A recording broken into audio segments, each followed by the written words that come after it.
by Sterling Savings Bank, recipient of the 2010 J.D. Power and Associates Award.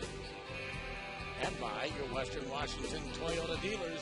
For over 30 Toyota offers, visit buyatoyota.com. The M's getting set to do battle with the Twins for the final time this year. And right now, let's check in with Angie.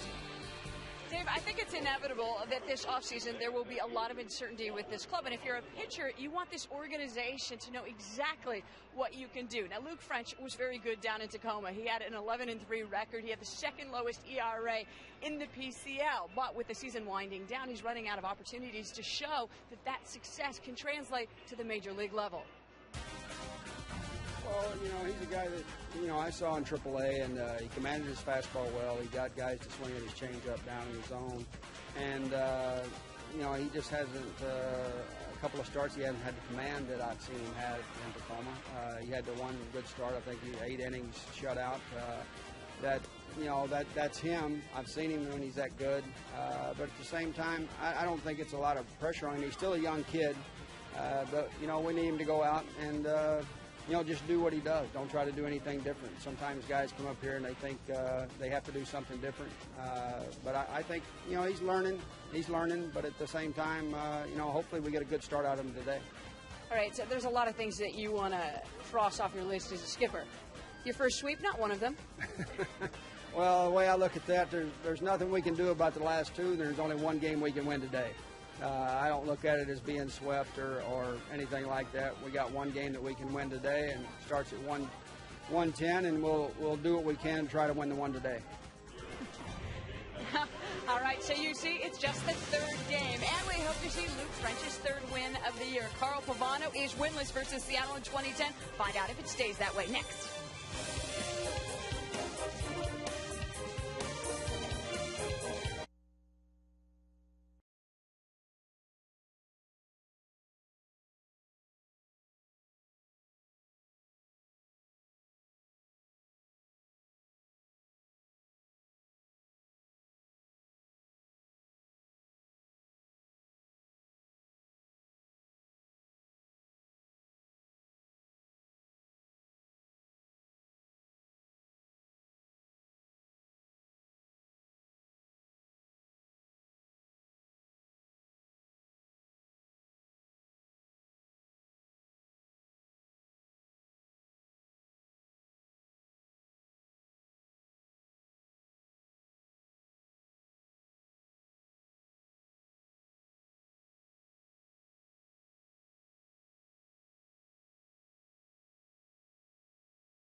Kids are here today. It is Kids Day. Salute to Kids Day. Everybody's going to have a good time as they get the Franklin Gutierrez T-shirt.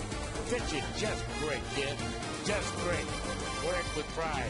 We get set for the final game of this 3-game series between the M's and the Minnesota Twins, and the M's trying to avoid the sweep by the men from the Central Division. Very pleasant good afternoon to you with Mike Lowers, Dave Niehaus, and let's have a look at the Minnesota Twins lineup. Mike? Score manager Ron Gardenhire. It'll be Span, Hudson, and Kadire hits third. They playing first base. Kubel, Young, Valencia, a guy they're excited about over at third, hitting .325 this year. Redco, Hardy, and Butera, the backup catcher, will hit ninth. Numbers for Luke French this year: 4.5 ERA, 45 and a third innings for him. 18 strikeouts. Opponent's average is at .274. Defense behind him this afternoon. Chuya Soko getting the start in left field. Gutierrez in center. Ichiro out in right. And Lopez and Josh Wilson on the left side of the infield. Higgins and Kotzman on the right side of the infield. And Adam Moore will do the catching this afternoon. So Luke French, a young man from Colorado, makes his home in the Denver area, getting set to work on Denard Span, the left-handed batting center fielder of the Minnesota Twins. The Twins winners yesterday behind the brilliant pitching of Nick Blackburn, who at one point retired 21 Mariners in a row, and one of the biggest pickups, I think, for Minnesota, for anybody, to get them to the playoffs. Came in and made his Twins debut. Brian Fuentes, who was picked up from the Angels, and he struck out Russell Branyan. And Fuentes' job with the Twins will not be the closer, but to be their left-handed guy out of the bullpen, and that is something he has been spectacular at. Lefties really have a tough time with it, so it is a nice pickup for the Twins. And Span taking a strike, and we are underway.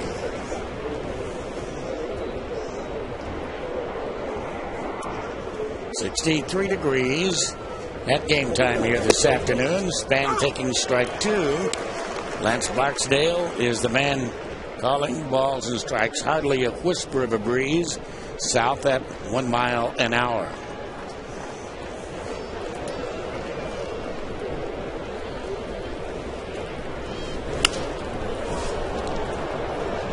And that's fouled away. On to the count.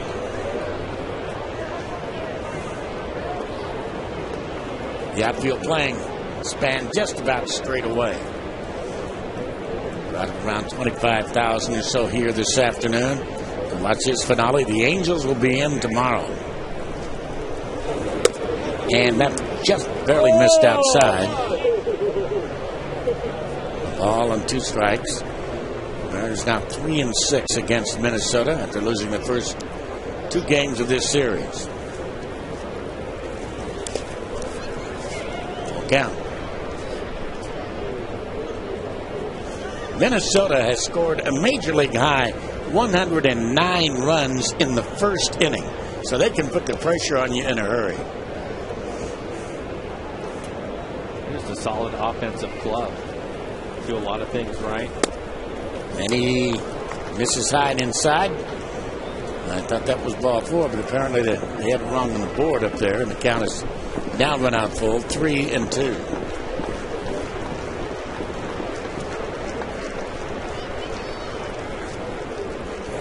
And now he does walk him. So he had him way ahead and then ends up walking him. And Orlando Hudson will be the hitter, the switch hitting second baseman.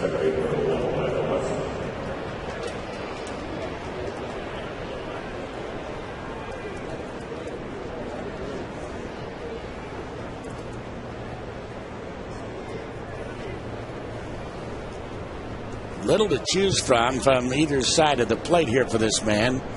280 right-handed, 288 left-handed. That's my way of thinking, a true switch hitter.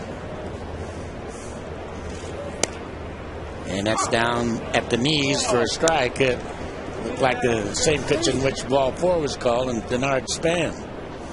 As you mentioned, Lance Barksdale, the home plate umpire. Luke French is going to have to get that pitch.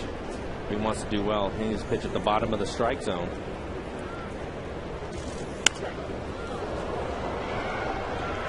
Two.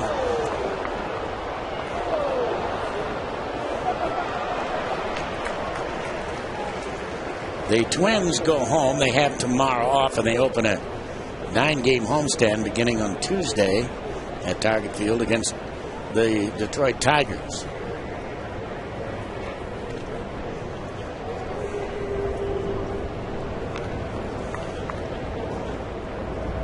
Had the Angels coming in for 3.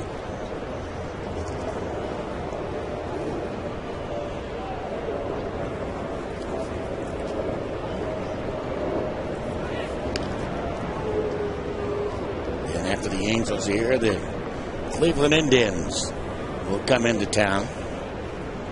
The Clevelands will be here for a 4-game series beginning Thursday.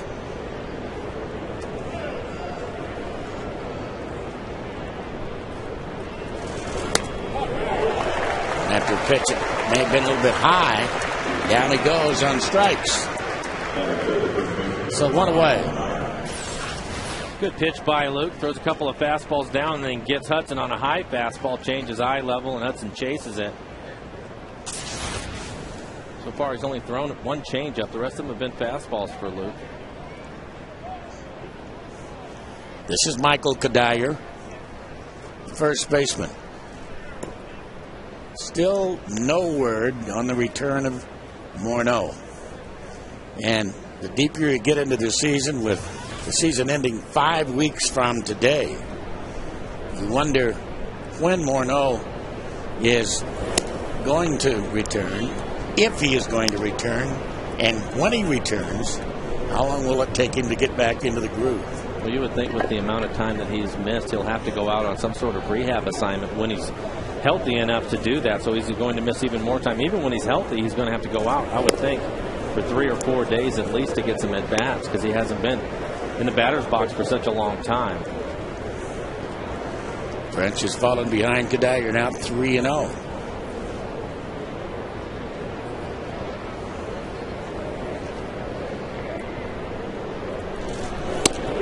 And that's right with the outside corner.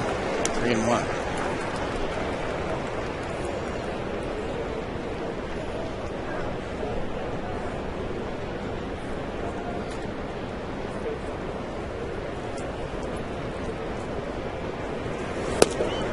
And he lost him. I beg your pardon. Late call. According to the tracer, it looks like a good pitch right on the outside corner.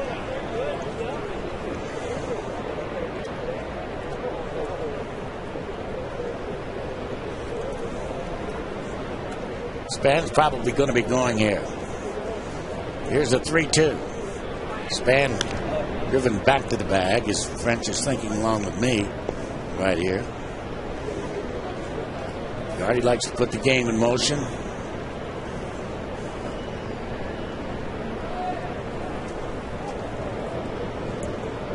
And there he does not go this time, and it's fouled back and out of play.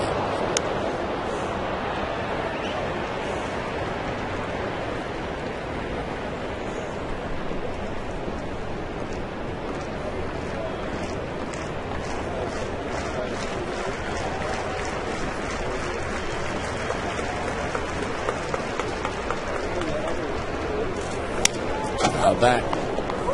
The Yankees christened their new stadium last year with a world championship, and the Twins would love to do the same this year in Minnesota with their brand new stadium, Target Field.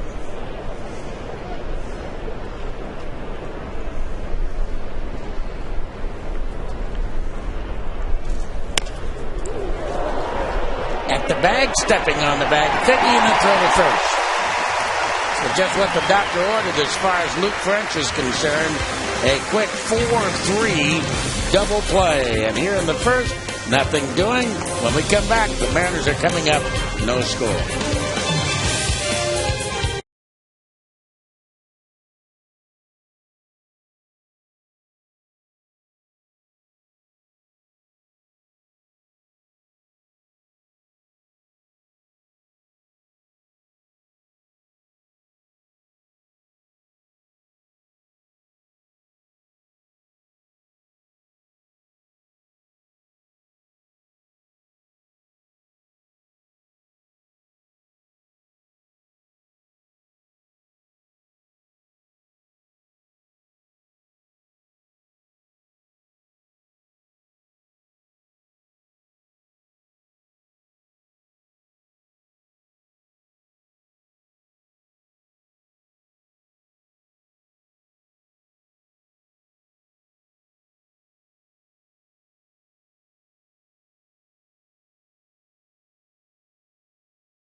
come. And for the Mariners, it'll be Ichiro, Figgins, and Branyan. The DH hits third.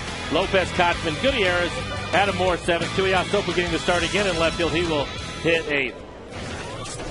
Numbers for Pavano this year, 3.5 ERA. Nice year for him so far. 15 wins. Usually got to knock him out. He doesn't walk that many people at all. Matter of fact, he has the fourth best percentage of walks in the league. Fewest walks in the league as Ichiro has taken a strike and foul. The next pitch backing out of play. And 2 strikes to count on Ichiro. Mariners trying to keep from being swept.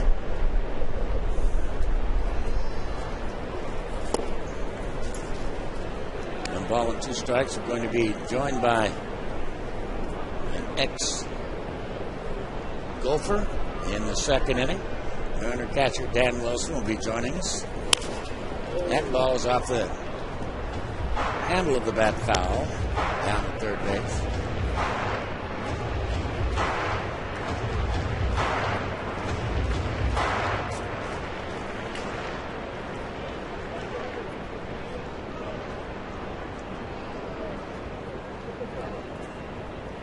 Ichiro having a 10-game hitting streak snapped yesterday. He's got 2 hits in the first inning, and that was it.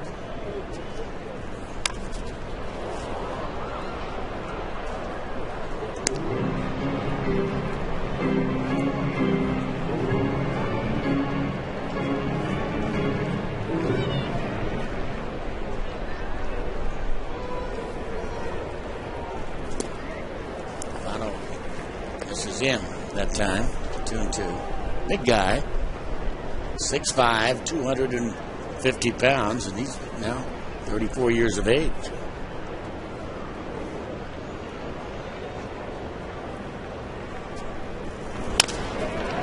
The hole and backhanded there. J.J. Hardy's throw.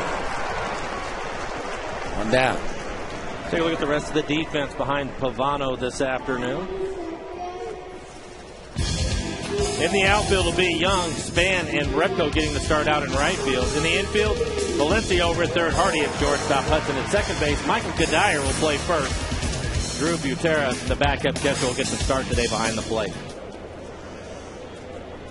Sean Figgins, Mariners second baseman. That's foul down the third baseline. 1-1.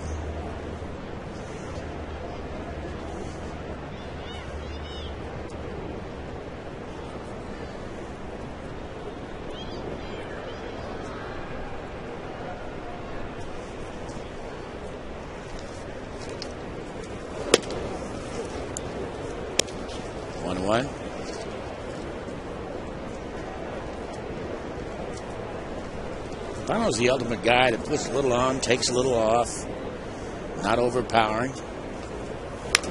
That's into the gap in left center field. Is going to drop in for a base hit over the shortstop, J.J. Hardy. It's a big board. Pitch down and away, just loops it into left field for a base hit. Figgins a chance to run a little bit this afternoon, see if they can create some runs. Talking about Pavano, one of the things with him in his stint in New York, he was hurt all the time, Dave, and I think maybe through that process of getting back and finally healthy, I think you're right. I think he does. He changes speeds a lot more, throws more breaking balls than he used to.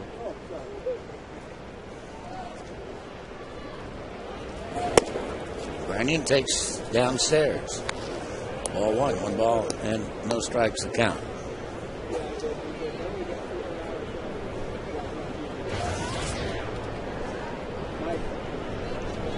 Outfield very deep.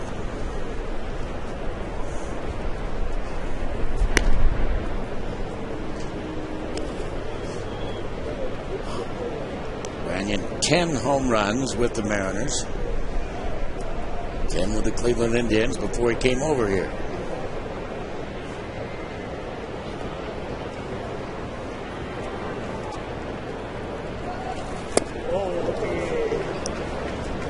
One.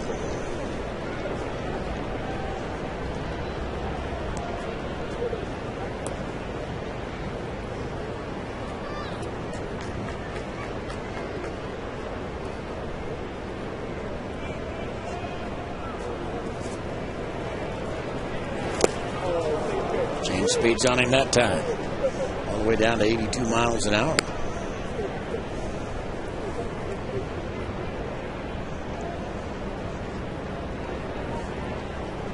Brady wearing sunglasses on a cloudy day. Kind of interesting.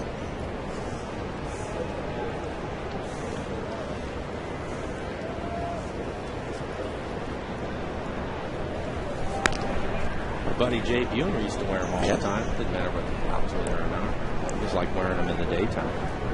He liked wearing them at night, too.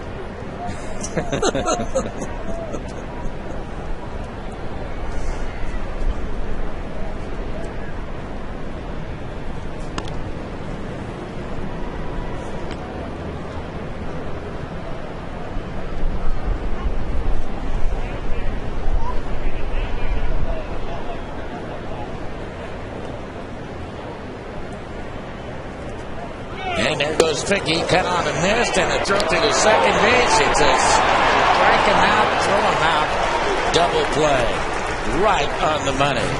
So here in the first, no runs, one hit, and nobody left. After one, no score.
Joined by the ex-Golden Gopher himself, ex-Mariner catcher Dan Wilson. Welcome, Dan. Thanks, David. Great to be here, as usual. Well, we get set to move into the second inning of play. I want to talk to you about a great throw that time by Drew Butera to get Sean Figgins at second base on the strike him out, throw him out, double play. Always talking about pitchers tying to the plate, how to steal uncertain, how slow a pitcher comes to the plate. How about a catcher's throw to second base? What is a good time? That ball is a jammer, a jam sandwich, and it's going to be caught out there by Figgins on the run. What's a good time as a catcher to throw to second base? Well, typically the target time is a 2.1 or 2.0 or under, and I think that's what they're trying to shoot for. Pitchers typically are trying to be anywhere between 1.3 or below. This throw right here, outstanding. Tougher play here for Butera because you got a left-handed hitter. You cannot see the runner take off. You have to rely on your bench and the guys on the bench to let you know he's running. And with that left-handed hitter, it's a little bit more of an obstacle because you're afraid with your arm side you may clip the runner, the batter as you're going to second base. So he kind of cleared himself a little bit to the left and made just a perfect throw on down there. It was a nice job. Delman Young is taking a strike, and Delman Young, when it's all said and done, may be right in the thick of the MVP race in the American League. Quietly, I think, and if you consider the fact that Morneau has been out of the lineup and he's had to pick up a lot of the slack, why not? 91 RBIs for him so far, hitting .308 coming into the game.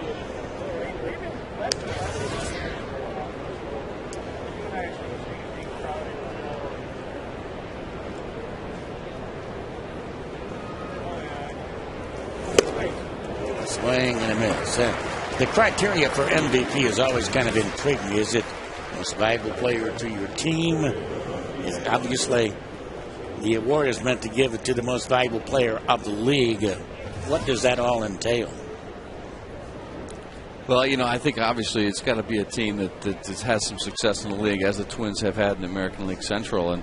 And when you're a guy that's contributing and you're the most valuable player on your team, and you're a team that's done very well during the season, I think both those bode well for being an MVP of the league. And certainly Young has done that. I mean, he's got some outstanding numbers, and Twins have played very, very well. They had a chance to make the playoffs here in the American League Central. So, but you're right, it is a question. Are you the most valuable to your team, or is it the league? And in this case, certainly on the Twins, he's done an outstanding job.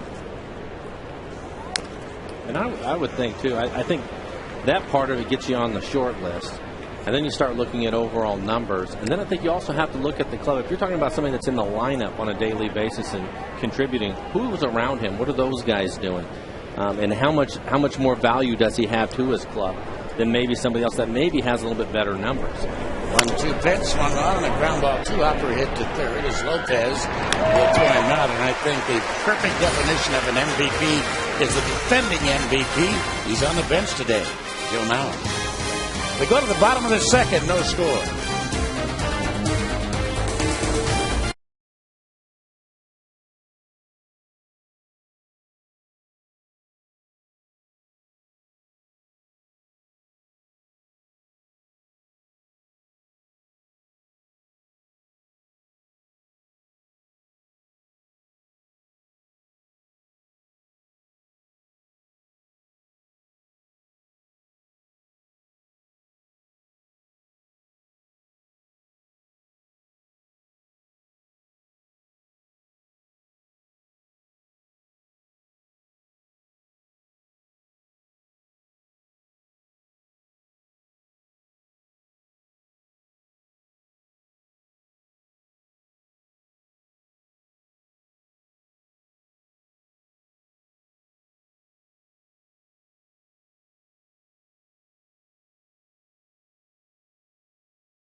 As we are in the second inning, Jose Lopez has looked at a strike from the right-hander Carl Pavano.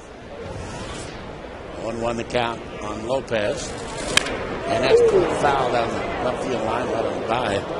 You see the ball go down there back in the stands with Dan Wilson and Mike Blowers, Dave Niehaus. I was just thinking yesterday, Nick Blackburn, kind of a dominating performance in shutting out the Mariners 1-0, and that's kind of the ultimate shutout, 1-0, I think. How much credit, Dan, should the catcher get in a shutout? Oh, all the credit, Dave.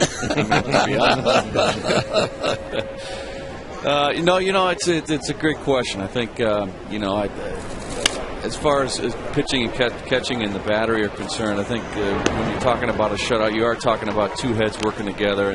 And certainly when a guy had the kind of stuff that Nick Blackburn had yesterday, you can pretty much call anything and you're going to get a good pitch. So for a catcher, it's a little bit easier. But what you don't want to have is a situation where you're out there calling pitches and he keeps shaking you off, and he gets out of his rhythm. And I think that's where the difference lies. That when you are in sync with your pitcher and you're thinking together, he's thinking along with you, you're thinking along with him, the game just moves along and moves smoothly, and I think that's what we saw yesterday with Blackburn. Casey Kochman has looked at a ball and a strike after Lopez hits a ground ball to second. On the way here in the second with no score, visiting with Dan Wilson and Mike Blowers. The lights have been turned on since the beginning. Feels like we're going to have an early autumn this year.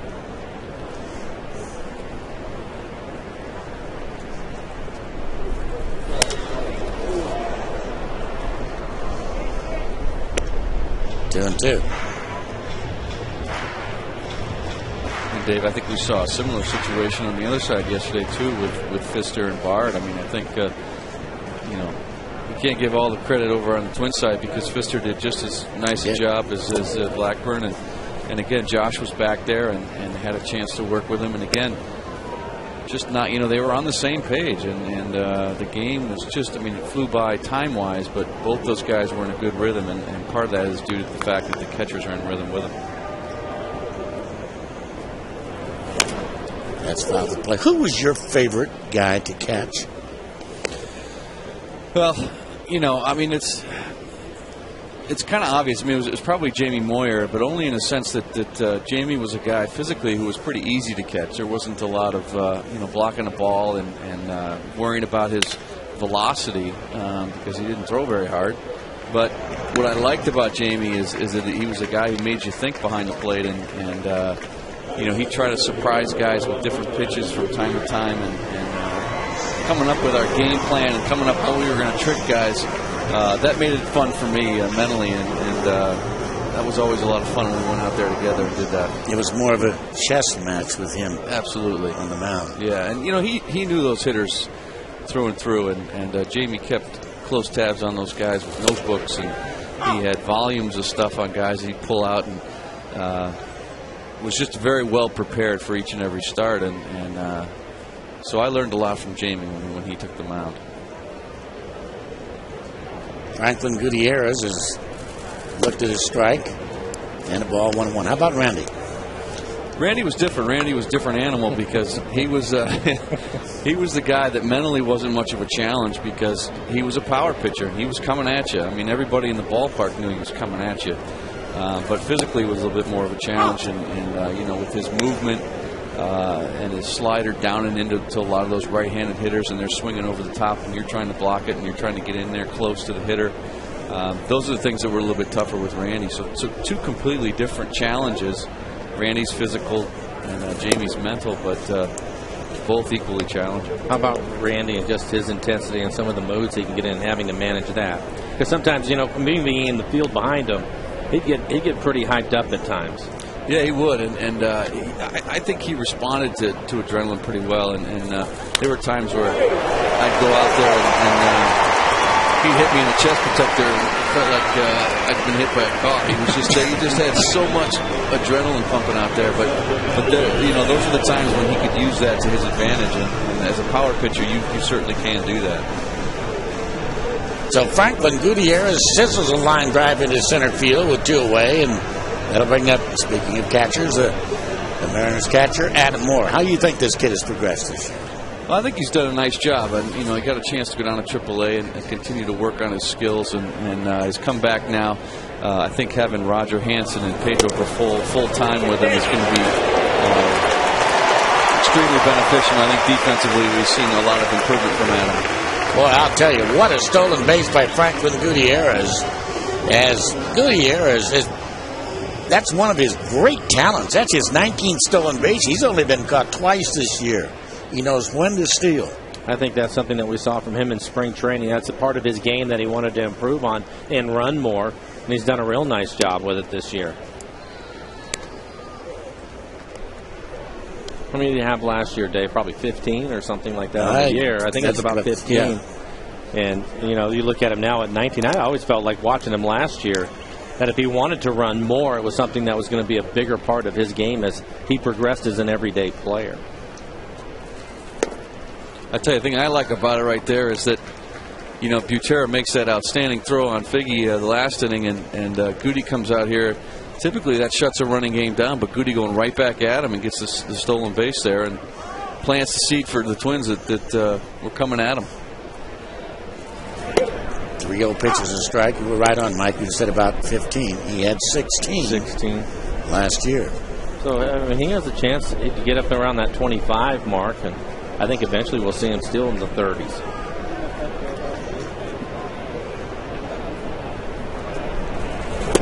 Breaking ball outside.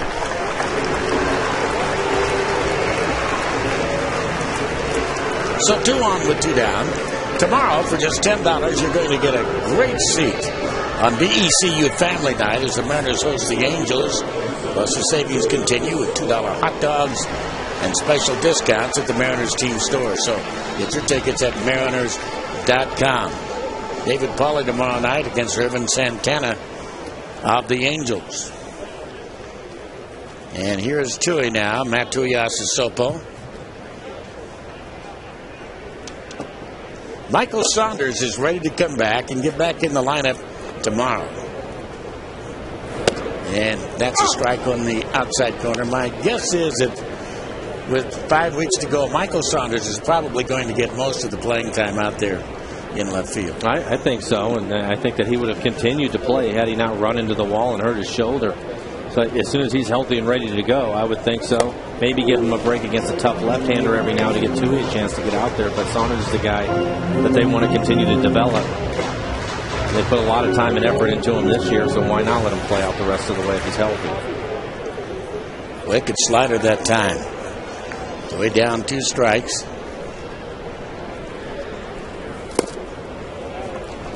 Trying to expand the strike zone, and Tui would have nothing to do with it. He laid off of it. 1-2.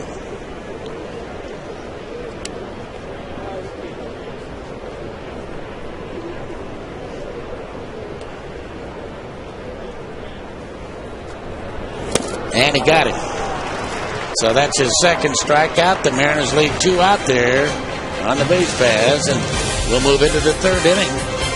Familiar score. There is none. No score.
And Jason Repko takes a strike as we open inning number 3 here. The right fielder of the Twins hitting .230.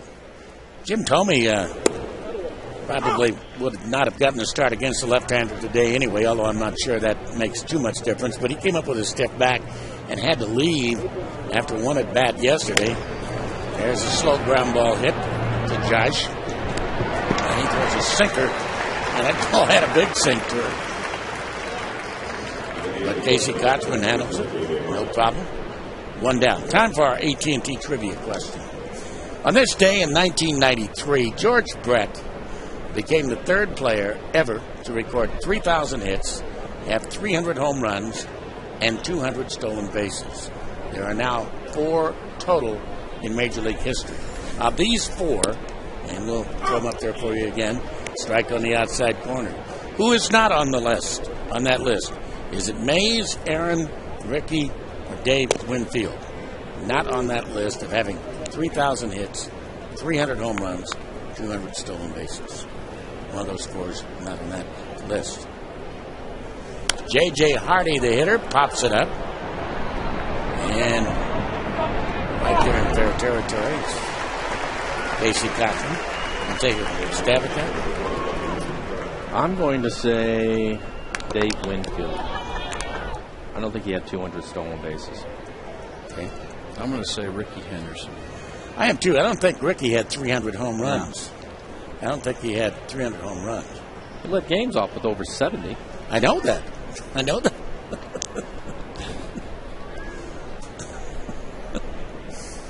Yes. Drew Butera is the hitter now. And his strike, that leaves him still 230 shy. 25% of them, I mean, you know.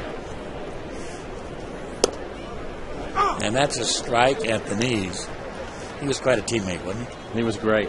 I really enjoyed it. I had him as a teammate when I was in Oakland. He was a lot of fun. I like being around Ricky a lot. He was amazing, too. I think he was 40 or 41 when I played with him, and it seemed like he could still steal a base whenever he wanted to. Probably, as far as staying in shape, one of the best conditioned guys I've ever seen. Yeah, I mean, when he comes into the clubhouse and puts on a uniform, boy, he's a specimen. Yeah. But when he was here, that was really towards the end for him. Was he still working out a lot? Oh, yeah. Yeah, did he? I know he did it all the time in Oakland. He was great, though. Every Christmas day is a very special day to him. That's his birthday. Oh, it is? Yeah. Yeah. Foul back and out of play. Hall of Famer. Oh, yeah. A couple of years ago. And his speech, I thought, was fabulous. I missed it, and everybody says that. It was just fabulous. That strike 3 call at the knees to Butera. And that's 3 strikeouts for Luke French, who's humming along. We go to the bottom of the 3rd, and there is no score.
And Josh Wilson has taken the first pitch for a ball, the second pitch for a strike, so the count at 1 ball and 1 strike. Cloud cover beginning to break up a little bit here. Sunshine trying to peek through the clouds as that pitch is hit into shallow left field, dropping in a hurry, but on the run. Delman Young makes a fine catch. So 1 down. And Ichiro will be the hitter.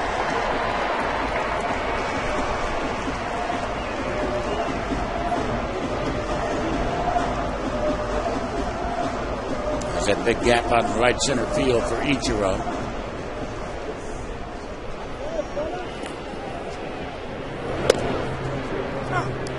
Strike.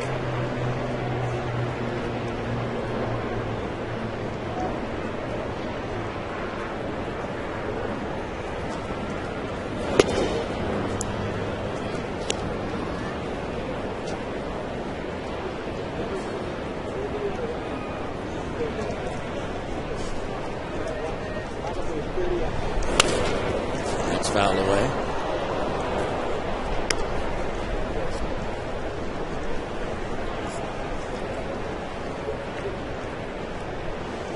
Great day to be at the ballpark today. And ground ball foul. Never is a bad day to be at the ball. I take that back. I'm thinking of Boston.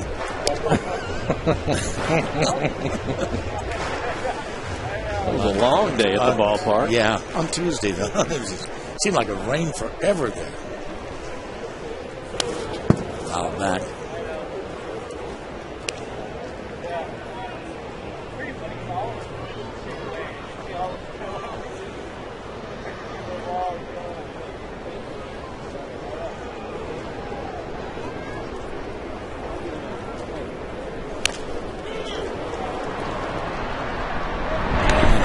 Backhand flip, first base. All right, let's give you the answer to our trivia question. Question: 3,000 hits, 300 home runs, 200 stolen bases. Who is not on the list? And 47% of you, or 41% of you, said Ricky Henderson. And the answer is Ricky Henderson. He did fall shy of 300 home runs. Not by much. Not by much. Only 3 at 297 home runs. But you're right. He had a lot of leadoff home runs. That's why I thought maybe he was able to get there on the home run, but 3 short. You need to talk to Ricky. That's not 300. Well, I know. We should have had him play one more year. He would have probably done it. At least let him off, right? Yeah. Dave Winfield, I'm told, had 223 stolen bases. So he made it by 23. Yeah. He was a teammate of mine, 1989, 90, and I don't remember him running a lot. That's kind of what I got right. That was wrong. The thing about Winfield, though, is when he stole a base, he only had to take 4 steps. Good point. Good point.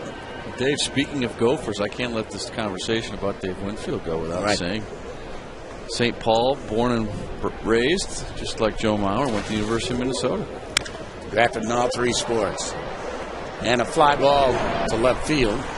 And that will be that here in the 3rd. 3 up, 3 down. Whole story. No score after 3.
With you on this Sunday afternoon, everybody. Good pitching thus far here. The Twins, Carl Pavano and Luke French of the Mariners. Throwing up some zeros on the board here. Just 2 hits in the ball game, and they both belong to the Mariners. Working with Dan Wilson, Mike Blowers. Good to see you guys right now. The pitch. It's all about the pitching. Yeah, absolutely. I think Luke French has really used the inside part of the plate pretty well against the right-handers. Got some weak ground balls off the hands. Got a called strike in there to end the inning last inning. So really using the inside corner very well. He's a guy, Mike, we've seen him use a changeup a lot, but he snuck a couple of fastballs, one by Young and got Butera on one. It looks to me like he's still trying to get a better feel for his changeup. He hasn't thrown a lot of them, or maybe it's a situation where he wanted to try to get through the lineup one time without throwing a lot of changes. The thing I like about it is his last outing in New York. It seemed like he was nibbling a little bit and struggling and falling behind, so maybe he just wants to be more aggressive today. Working ahead in counts, which we've talked about it with Luke a lot. He needs to do that. His fastball is going to be about 88 miles an hour. Figgins can't get it. Spans aboard. So Denard Span leads off the 4th. First base hit against Luke French. Hey, it's hard to believe that fall and colder weather just around the corner, but you can be prepared. The Mariners Fleece Blanket this Saturday. The Mariners host the Indians. First 15,000 fans, 21 and over. They take home this winter necessity. For tickets to Mariners Fleece Blanket night, visit mariners.com. Do not want to rush the season. We haven't finished. Baseball and football hasn't teed it up yet. Orlando Hudson struck out his first time.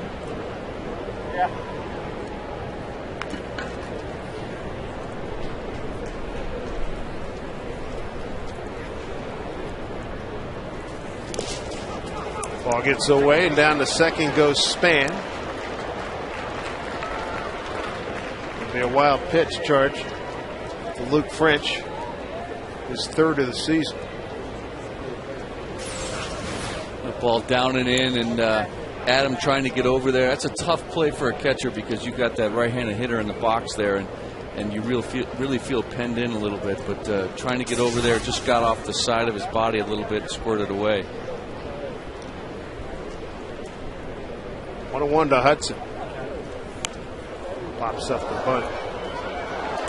Rick Reese and I were talking about how much fun this guy seems to have when he plays baseball. And there was a stolen base earlier, and remember stolen base by Goody. He started walking off the field, and then he had a laugh with Hallion, and then he patted Ichiro on the back. It's the guy, you say hello to him, you better be ready to sit down and talk for 15 minutes. He's a good guy. He is. He's a good player. I remember he fits this Minnesota mold very well. His years with Toronto, just a guy that always seemed to be in the middle of the action offensively, stealing a base or getting the double, or just seemed to be around all the time. A tough player. Talking about he has it enjoying the game that Junior had, Kirby Puckett, guys like that. Seeps out of their pores every minute. Worked the full count here.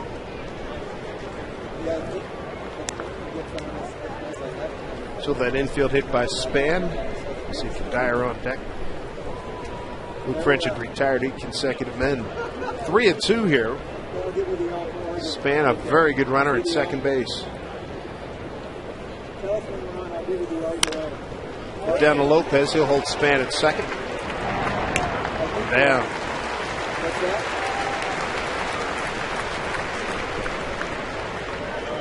We were talking about it earlier, Roger Hansen being around to help Adam out. Roger used to tell me all the time for my one inning that he prepared me for that I caught in the big leagues. Yeah. But when he was working with me down in the instruction league just to kind of do things, he talked to me about breaking balls and changeups and splits and all that. And he said, always be prepared for it to be in the dirt. Expect it to be there. So you're prepared to move around a little bit. How often do you think guys need to be reminded of that? Well, I think often. I think, but it rings so true. I mean, every time you call a breaking ball, you call a curve, you call a slider, a changeup, a split finger, you have to anticipate as a catcher that ball's going to be in the dirt. And so your body is already beginning to react before it happens. And if it's not in the dirt, what a bonus. You don't have to go down there and block it. But you're right. I mean, I think that guys need to be reminded of that. And as catchers move on during the season, it gets late in the season, your legs start to get a little bit tired. It becomes even more important to begin to use your anticipation and give yourself a little bit of a cheat.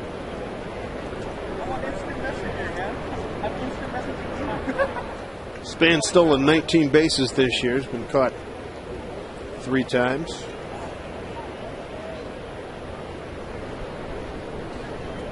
You did a nice job in that inning, by the way. Thank you. I thought so. Scoreless. No PBs? No. I caught Rich DeLucia, who had a great curveball, and I made it crystal clear we were just going with fastballs in, Daddy, and get out of there. Worked out beautifully. I didn't want to try to block his curveball.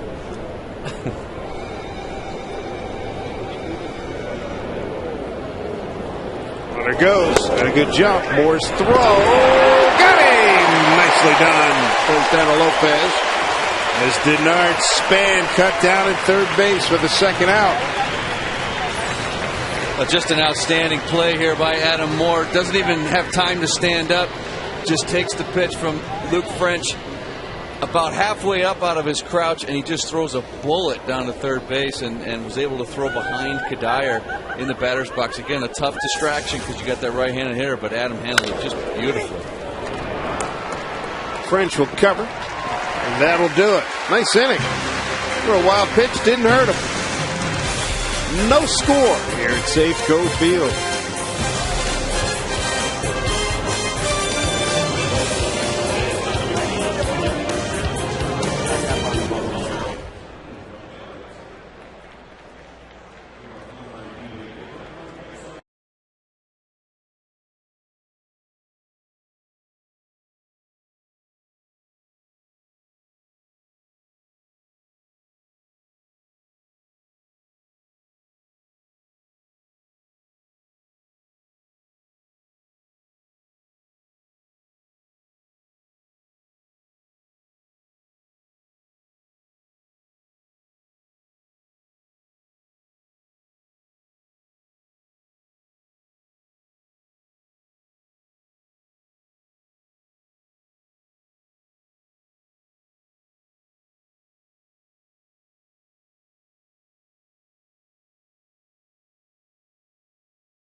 A lot of kids in the ballpark today, including in our booth as we speak. Eric from Renton joins us right now. Hey, Eric, how you doing, pal? Good. All right. Who's your favorite Mariner on this ball club? Ichiro. All right. You play like him? Pretty good hitter? Yeah. Yeah, good hitter? I like that. Right-handed or left-handed? Left. Left. All right. There we go. And you love to catch, right, Eric? No. Trying to sign him up. Russell Brandon leads off. Ball 1 from Carl Pavano. Fun day here. Everything working out for you. What's the neatest thing you've seen so far? I don't know. Okay. Looking forward to school? Yeah. What's your favorite subject? PE.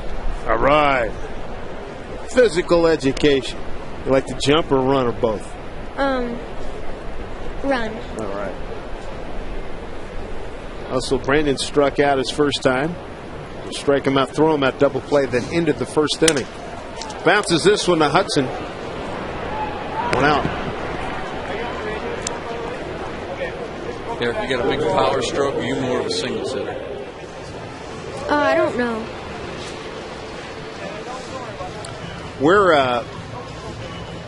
Did you play a lot of baseball this summer? Did you have fun playing baseball this summer? Yeah. How'd your team do? Good. Yeah. You make the playoffs? I haven't tried out yet. Oh, okay. Lopez down to third, fielded by Valencia. And a high throw, but came by about a step and change. Quick 2 outs. So Pavano on a little bit of a roll himself now, 6 in a row retired. Any home runs this year? No. You sound like the kind of guy, once you put the ball in play, you can really run. You're pretty fast. You get around the bases and everything. Yeah. There you go. Casey Kotzman grounded out to second base in his first at bat. Mariners trying to get some runs. Lost 5 consecutive games to the Twins. 3 times shut out in that span and outscored 20-6. And Hudson gets another chance. And that'll do it. So Pavano, a 1, 2, 3, 4th inning. Eric, good to see you, pal. Thanks for coming by. Okay. Boeing Salute the Kids Day here at the ballpark. No score here at Safeco Field.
And thankfully, when I was growing up, I was watching Art Linkletter interview young people. So it's carried me to this point in my career. Thank you very much. Drive to deep right off the bat of Jason Kubel. Foul ball. Kubel, Young, and Valencia here in the 5th.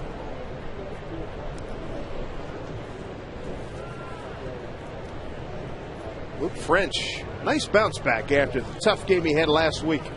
Last start at New York, where he got pounded by the Yankees. The number 5 prevalent that day. 5 innings, 5 hits, 5 runs all earned, 5 walks. They left with the score 5-0. He'd given up a grand slam to Robinson Cano.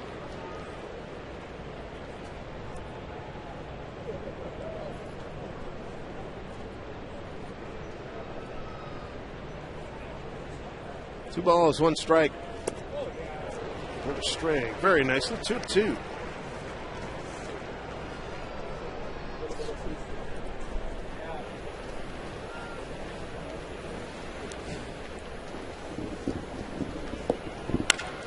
Kubel strikes one into right field for a base hit. So he singles on a 2-2 pitch, lead off the 5th inning here for Minnesota. Hey, do you know your Mariners trivia? Well, gather your friends and form a trivia team of 4 to 8 people and join us for the first ever Mariners trivia night on Tuesday when the Angels visit Safeco Field. For only $11 per person, you're going to enjoy pregame happy hour specials and a Mariners trivia contest featuring some fantastic prizes for the winning team. For details, visit mariners.com/trivia. Delman Young fouls one off. Delman Young, strikeout victim. His first at bat. Not having a good trip, 5 for 24.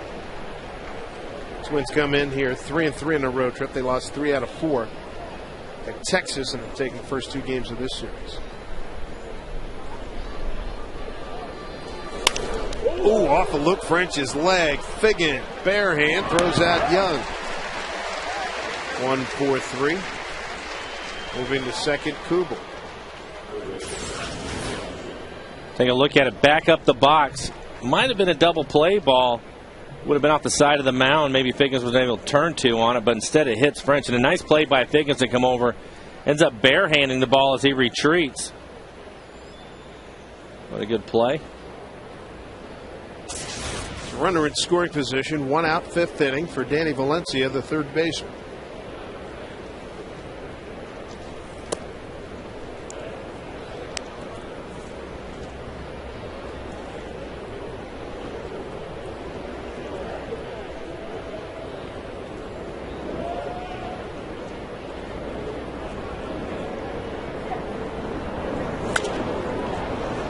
Catchman will watch this one get out of play. Ball and a strike to Valencia. We take a look at a Quest High Speed pitch brought to you by Quest High Speed Internet. And Pavano, the 34-year-old veteran, at 93, and Luke French at 88 miles per hour. A 24-year-old and a 34-year-old battling here at Safeco Field today. The looper, Figgins going back, makes the catch. Well done.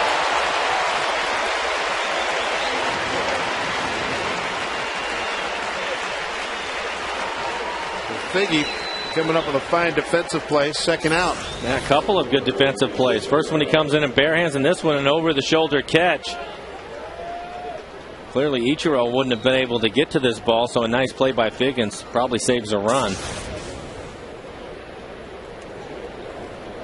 Bring up Jason Repko.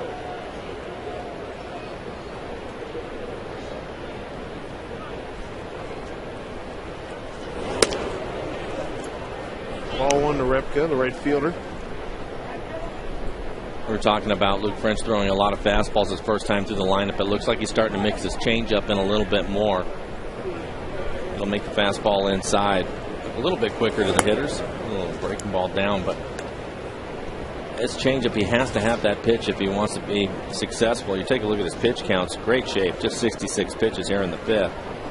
Some quick innings for him. And once you get this guy, Repko's struggling 1 for 10. Here on the road trip, 2-0.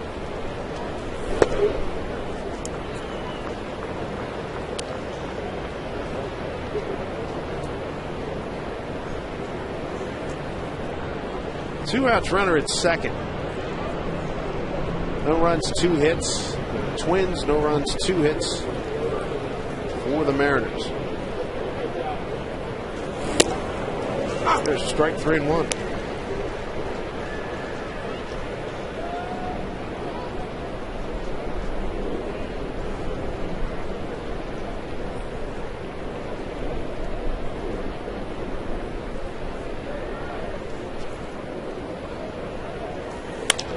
Center field.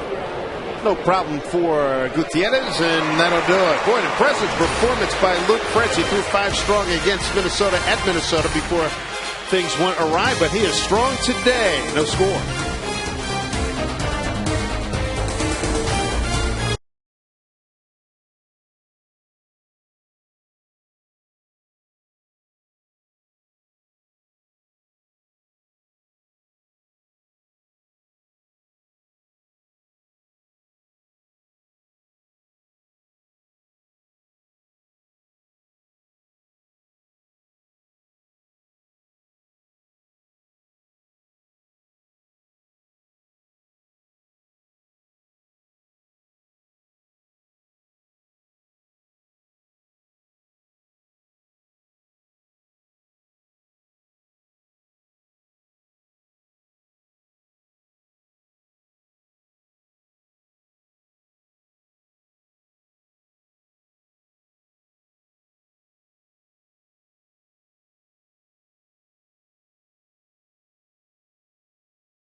on the show, and Bill walked in a room, and he froze.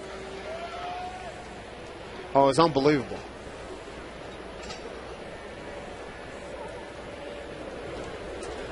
Thank you, Tom. Carl Pavano. Good pitchers duel with Luke French, Franklin Gutierrez, Adam Moore, and Matsui Asusopo, 6, 7, and 8 here. Here in the 5th inning. Pavano has retired 7 consecutive hitters.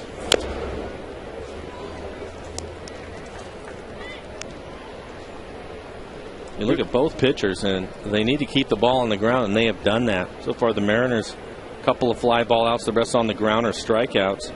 And the same thing, a couple infield pop-ups for the Twins. So both of them on their game. Another ground ball down to Valencia. 1 out. This copyrighted telecast is presented by authority of the Seattle Mariners. May not be reproduced or retransmitted in any form. And accounts and descriptions of this game may not be disseminated without the express written consent of the Seattle Mariners. Dave Sims, Mike Blowers. We'll have Dan Wilson back a little bit later. The FSN crew. This is game 3 of a 10-game homestand. The Angels for 3, the Tribe for 4. Today's Sunday, August 29th. Goodness. Adam Moore 0-1. Here's a fly ball right field. Tracked down by Repko. 2 outs. So they shut down Pineda yesterday. That's a valuable right arm that kid has. I don't blame him a bit. As much as we all would have liked to watch him pitch, that kid's future is what you have to worry about right now, and he's already logged enough innings, shut him down. Remember, they said they weren't going to top 150. I think it was 141 and change. There's Tuiasa Sopo, looks at a strike. You saw him in San Francisco that rainy day, and I had seen him one other time before that. A beautiful day in Goodyear against Cincinnati, and boy, he had the complete repertoire. It was very impressive. So you hope they'll have a great off season. You know, get stronger, continue to get stronger. I mean, my goodness, he's 6'8", about 240, and he's just ripped. A couple of hops to Hardy. We look forward to seeing Pineda next year. Fully expect him to be in that rotation. 10 in a row retired by Mr. Pavano. He throws another 0 on the board.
Country USA. Like the looks of this homestand, it continues with the Angels coming in for 3. And the Cleveland Indians, their only visit 2010. Then a nice road trip. Keep it here in this Pacific time zone. After multiple time zones on that last trip. That's refreshing. 6 games, 7 days, Oakland and the Angels. yanked foul by J.J. Hardy, the Minnesota shortstop, leading off here in the 6th. Hardy, Butera, and Span 8, 9, and 1 for Ron Gardenhire's ball club.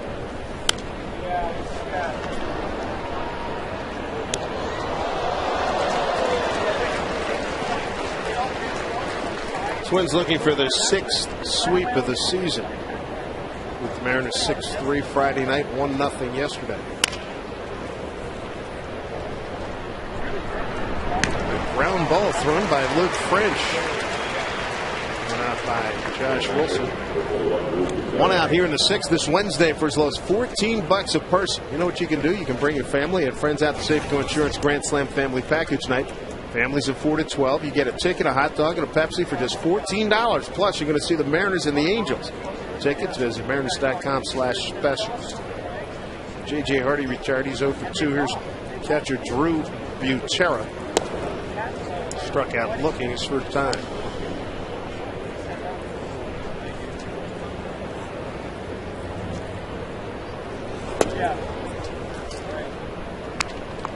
Luke French working at a nice pace. So is Provano.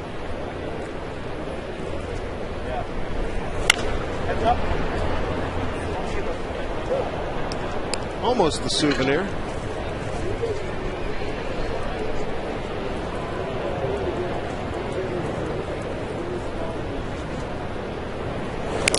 There's that changeup. 2-2. He's getting a much better feel for it. 30% of the pitches are off-speed pitches now. Fastball percentage was up around 85 early in the game. 2-2.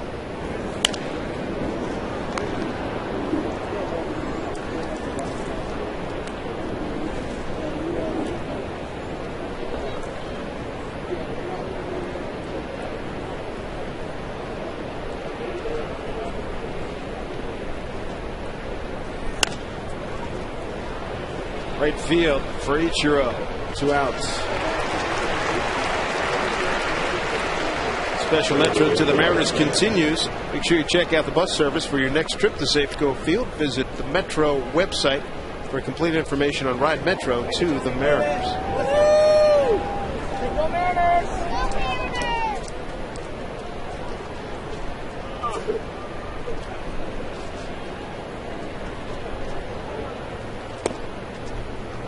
Top of the order, Denard Span. Walked him. It was erased in a double play. Then he got an infield hit. Moved to second on a wild pitch and was thrown out trying to steal third.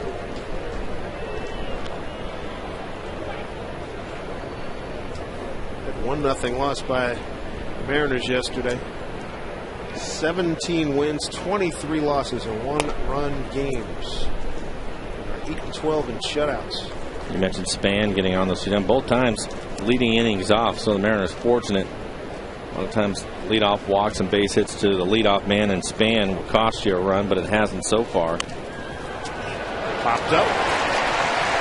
French takes care of it. A 1, 2, 3, 6.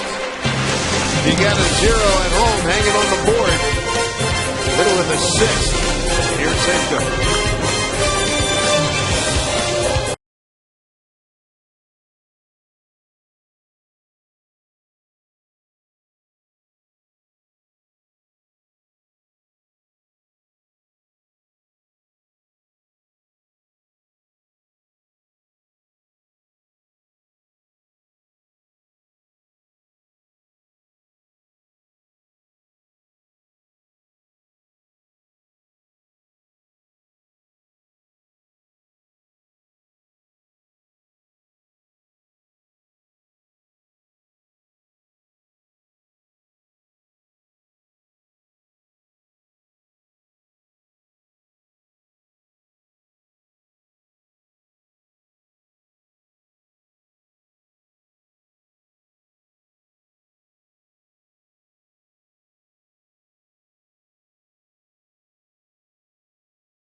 Queen Casino, the entertainment capital of the Northwest. No score. Bottom of the 6th inning, and the question out on the table, who's going to be the generator? Who's going to make it happen? Let's see if Josh Wilson can answer here in the 6th. Followed by Ichiro and Figgins. Pavano is retired, 10 consecutive hitters. Mariners just 2 hits yesterday, 2 hits today. Figgins in the 1st. Gutierrez in the 2nd. Another ground ball. Valencia throws out Josh Wilson. 11 in a row retired. What was it yesterday? Blackburn went 21 in a row. 21 in a row. And the other thing to think about in today's game, as this game stays close, without the Mariners scoring, Ron Gardner has Joe Mauer sitting on his bench today. And you can bet if they get a situation where they get some guys on, he'll come off the bench late to swing the bat. So you'd like to see the Mariners score some runs here. Fly ball left field towards the line. No play for Young.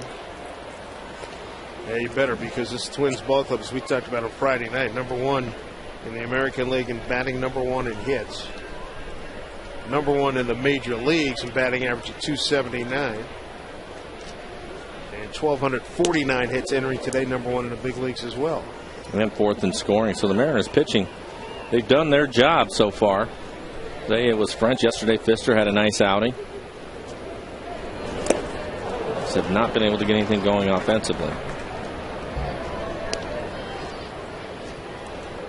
Pavano, 11th year in the bigs, started out with the Expos, was an all-star with the Marlins in '04, Yankees, Indians, and now in his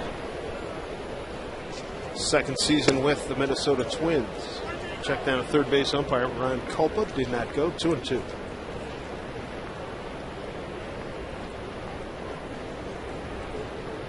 Each road, 165 hits on the season. Close. Count.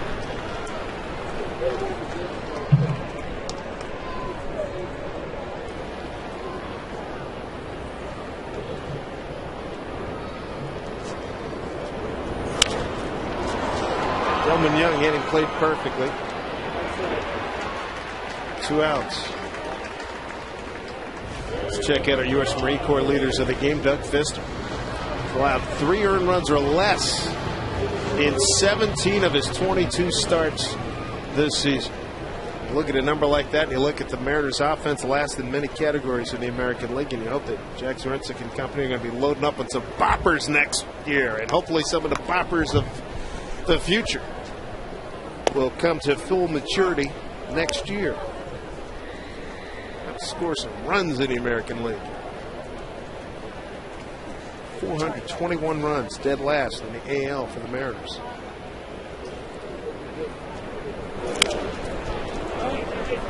Young going out shortstop will take it. Hardy, nice play.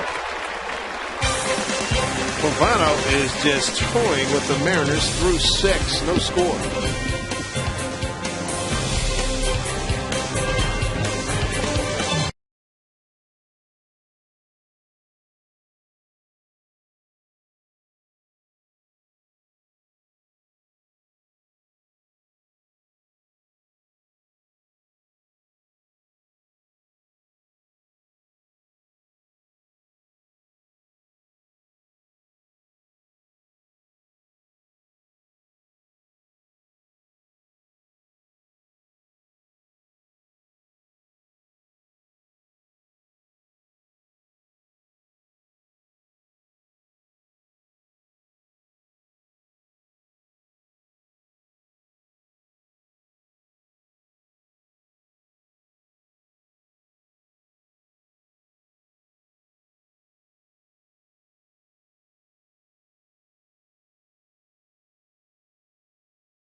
day, you look at the scoreboard, there's rows and rows and rows of zeros. There's two hits for both teams. Orlando Hudson to lead it off. What's their strike? Hudson, Michael Kadire, Jason Kubel. Dan Wilson rejoins us here on the TV side. Hudson, strikeout and a ground out to third.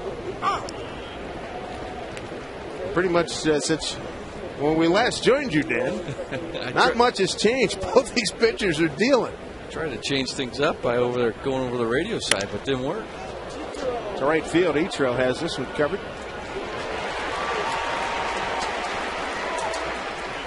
One out here in the 7th. Follow the Mariners on your BlackBerry, Android, iPhone, or iPod Touch. MLB.com at Bat 2010. It features play-by-play, video highlights, and live audio broadcasts. So visit Mariners.com today on your BlackBerry, Android, iPhone, or iPod Touch for more details. Michael Kadire grounded into a double play. Grounded out to the first baseman, Casey Kotchman. Jeff Manship starting to throw for the Twins.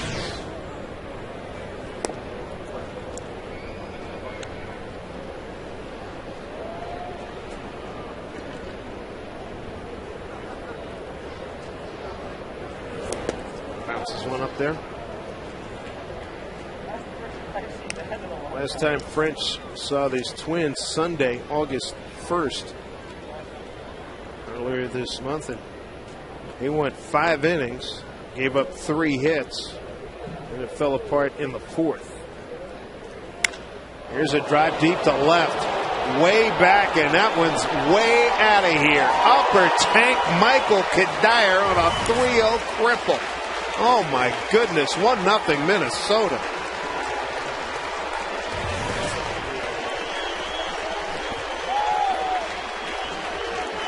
Well, Luke tried to get him to swing at a 2-0 changeup. Ended up bouncing that pitch, comes back with a 3-0 fastball. Not much on it. Looks like it was about 85 miles an hour. Take a look at the location. Up and in the middle of the plate. Kadire gets every bit of it as he hits it into the upper deck out in left field. 12th home run for Kadire, RBI number 66. Here's Kubel popping one up. Fagan settles under it.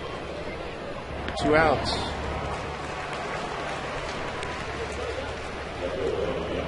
Kadire, 7th home run against Mariner pitching in his career. Well, that was just a nice looking cookie right there, Mike. I tell you what, as a hitter, there's no better feeling than just seeing that kind of a pitch coming up your way. Well, especially when the manager has enough confidence in you to let you swing 3-0, so you know that you're going to get a fastball, and he's probably going to throw it in the middle of the plate. Then you can get that thing going a little bit early. And when you leave it up like that, Dan, as you know, long fly balls in those situations with the bat speed that Kadire was able to generate because it was a 3-0 count might be the difference in this game with the way both clubs right now are pitching. So unfortunately for Luke, he fell behind the wrong guy. Kadire batting in the 3-hole today here for Minnesota. French giving up his 5th home run of the season. Jamie Wright.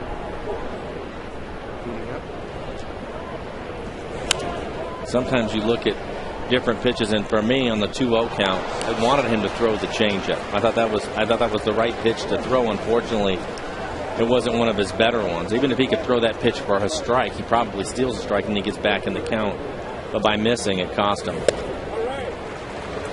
Dillman Young is dismissed. That is strikeout number 4. Damage done by Kadire. 3-0 pitch, didn't miss it. 1-0 Minnesota.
Wild Side this Labor Day weekend at the Ellensburg Rodeo. For tickets, visit ellensburgrodeo.com. Yippee-I-O-Ki-A.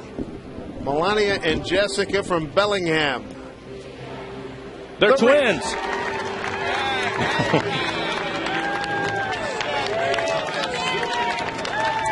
For those of you of a certain age, they walk alike, they talk alike. You will lose your mind. Patty Duke Show. Their cousin. Let's hope they get the Mariners some runs. How about that, huh? Carl Pavano, sharp today. 13 consecutive hitters retired. Picking up in a pattern established by Nick Blackburn yesterday. Retired 21 in a row at one point. So he went 8 2/3 before they brought in Brian Fuentes to get the final out. Pavano today, a couple of strikeouts and a walk. 2 hits, one in the first, one in the second, none since. Twins have just taken a 1-0 lead on a solo home run by Michael Kadire, his 12th of the season, his 66th RBI. Boeing salute the Kids Day, and they're in great form here today. Well, the guy has his baseball. And he's got his that's let me think, that's Elmo. I remember that when my kids were watching Sesame. Elmo was my favorite character in Sesame Street. Minnesota Twins fans here. See if the Mariners can get something going in the home seventh. Brandon Lopez and Kotzman 3, 4, and 5. This is obviously a big inning for Pavano, Mike, because when you put that one up on that scoreboard, as a pitcher, you want to go out and shut that team down that next half inning. And so Pavano's looking for some outs here. The thing that he's done so well is keep the ball down. So they did a lot of ground ball outs from there. There's a lot of early outs when you look at him. Only 79 pitches now for Pavano, so he's been efficient getting these guys to swing the bats. Absolutely. You know, you command that bottom part of the strike zone. Guys are up there. They got to swing. They don't want to get in the hole. They don't want to have to be swinging at Pavano's best pitch. They want to get up there, take advantage of any pitch he's going to leave in the middle of the plate early in a count. But you're right. He's made it difficult, even in good hitting counts. He's just kept the ball down, hasn't given in. 0-2 to Brendan. Inside, let's take a look at the Amica hit zone. For each hit Mariners get now through the end of the season, Amica Insurance donates $10 to the Boys and Girls Club of Bellevue. And our thanks to Amica. Ground ball to Hudson. Just on the outfield grass, 1 out.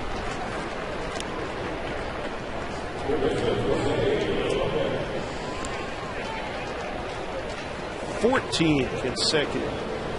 Retired by Carl Pavano out of New Britain, Connecticut, which is pretty much in the midpoint of the nutmeg state of Connecticut. North of New Britain, Red Sox fans, generally south of Yankees fans. Strike one, Jose Lopez grounded out to second and third.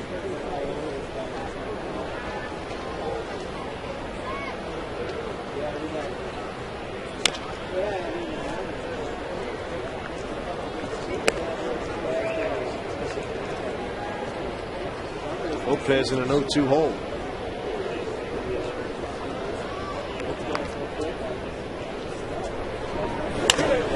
There's the base hit for the Mariners, the first since the second inning. Tying runs aboard.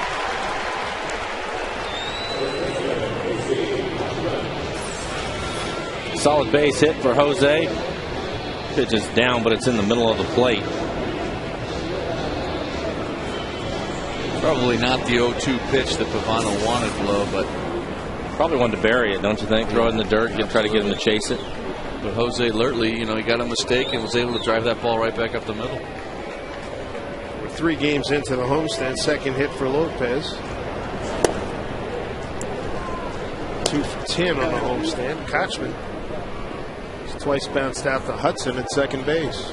Let's see if he can pull it over a little bit further into the hole with Lopez on now and Kadire having to hold him. There's a hole on the right side of the infield.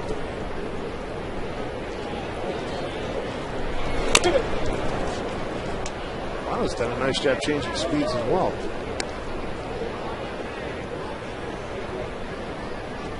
Last hit for the Mariners 2-out single by Gutierrez right through the box in the second inning. Last base runner was Moore, who walked right after that. Mariners had first and second, 2 outs. 2 he struck out to end the inning. Off-speed pitch, 1-2. And it looks like Luke French is probably done for the afternoon as Jamie Wright continues to throw out in the Mariner pen.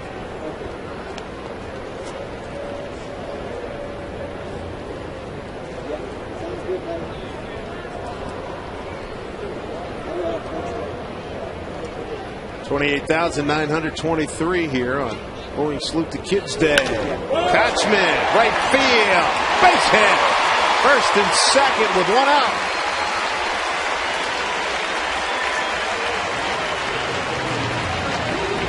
So the Mariners generating something here in the 7th. Take a look at the swing by Casey Kotchman. Gets a pitch up in the zone right above the belt. So Bavana helps him elevate a little bit and hits a line drive out into right field. Almost an inside-out swing. It looks like that ball was almost slicing away from Rebko out in right. Another case blow where he just didn't get the pitch. He didn't finish the pitch where he wanted to get it. You know, thinking about coming in. You got a chip from the pitching coach here now. Perhaps it's fatigue, but probably just a reminder out there. Look, when you get to those 2-strike counts and you're in control of the count, you got to finish those pitches and make those pitches count. And the last 2-strike counts, Bavana wasn't able to do it, and the Mariner hitters were right there to make him pay for it. When you look at it right now, his next pitch will be number 90.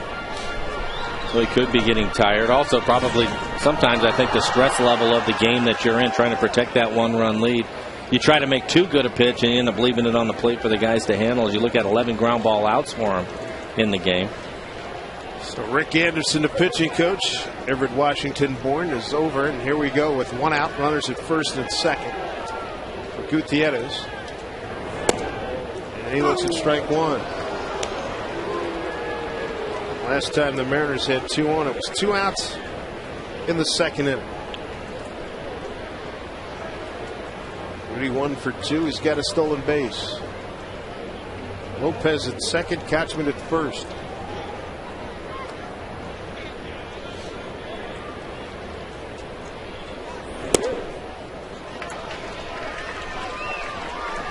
Like that base hit he picked up back in the second. It was a pitch away from him.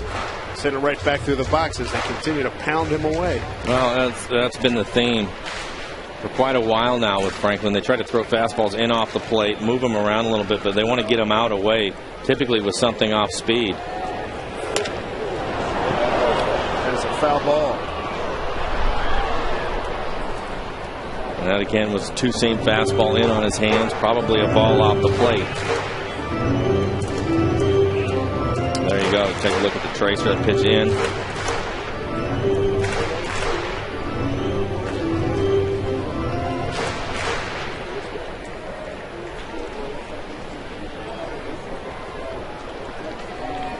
It's a good example of what you were talking about, Danny. Throws a couple of breaking balls away, and then he comes inside. He's committed to that to get way in there and steals a strike, getting Franklin to chase it. Especially when you got that pull hitter and you know he's going to swing at that pitch. It's a free strike because 1-2, Butera. No throw. So base hit will give the Mariners the lead.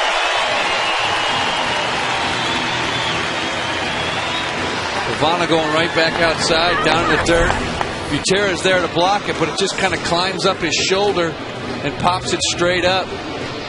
And Mariners alertly on the base paths were able to take that extra base, get out of the double play, and also get 2 guys into scoring position. Golden opportunity here. That it is. 2-2 to Goody. 2 on. 1 out. The Twins infield will stay back, so they'll give up a run. Pitch away, and he just got a piece of it. Boy.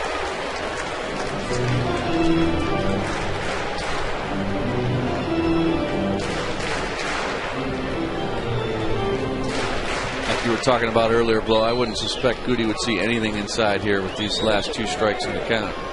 2 pitches in the count. He's going to see everything away. 2-2. That's it to left field. Delman Young circling. No, didn't get it. Here comes Lopez. He is safe. We're going to tie ball game at 1-1.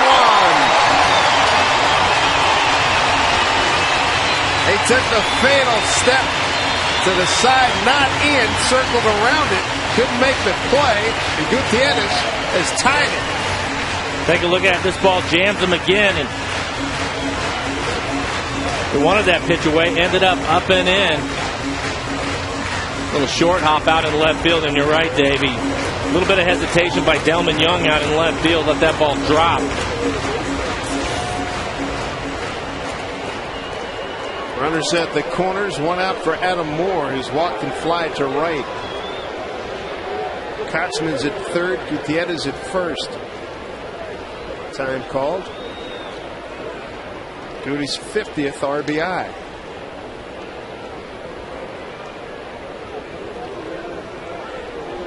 Butera out below, probably just discussing this first and third situation with Pavano. Also, just reminding him that staying down in that zone gets him a ground ball and out of this inning with just a tie ball game rather than getting behind. Goody, team's RBI leader, comes through. Adam Moore looks at strike one. I think with Adam, offensively now, I mean, he's just learning, and this is another situation that he's going to have to go through it a number of times to figure it out. But his strength, to me, is hitting the ball to right center field, and this is a nice opportunity to be committed to that so that you stay out of that double play that you're talking about, Dan.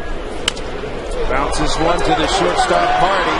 Hudson, that's all they'll get. 2-1 lead for the Mariners. Slow roller, and works to the Mariners' benefit. Moore picks up an RBI. Mariners lead at 2-1.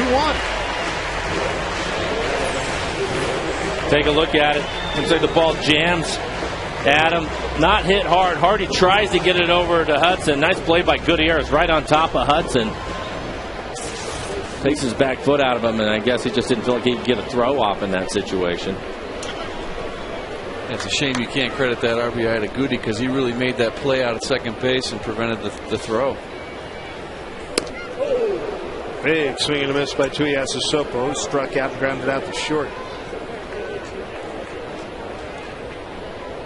Mariners have chipped away and taken a lead now, 2-1 here in the seventh. And with that lead, Brandon Lee gets up to throw the eighth inning for the Mariners. It was Jamie Wright, but now they take the lead, so Brandon gets up and will have to get loose in a hurry.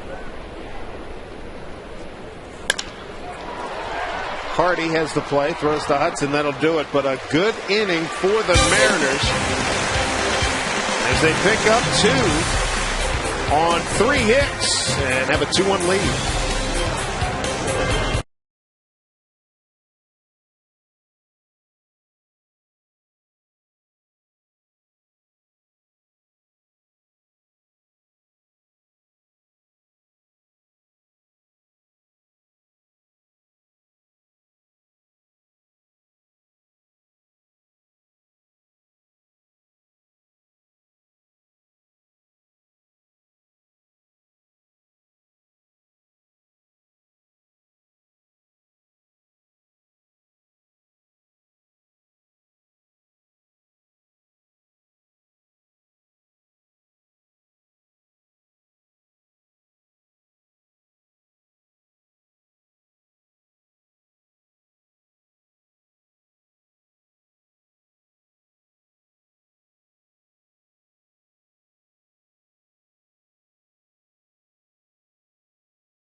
Thank you, Thomas. Mariners on the board. They have the lead. First run they've scored against the Twins since Friday night in the 7th shutout yesterday. Brandon League is on. And Luke French put up some good numbers here today, boys. Nice outing for Luke. Gives up just the 3 hits. The 1 walk was a leadoff walk to start the game. So Luke really did a nice job against the Twins, holding them to 1 run. Really, I think when you look at the outing that he had, again, building on what he had been doing, had a tough outing his last time. It's nice to see him rebound, Dan. Absolutely, and again, just going back to his command of the strike zone, both with his different pitches and with his different locations in and out. Nice play by Josh Wilson to throw out Danny Valencia. High chopper, been a lot of those today. High chopper over the head of Lopez. Josh gets rid of it quickly. The more he's played shortstop, the more he's surprising with his arm strength. He has no problems going over into the hole and making that play. He usually gets rid of the ball quickly anyways, but that's a tough play for a lot of shortstops. So nice play, accurate throw for Josh.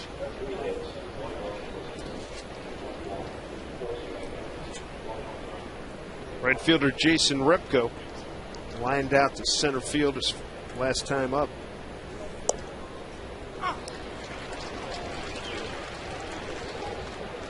Hard throw on Brandon League, 97 for Mr. Repko. Strike 1.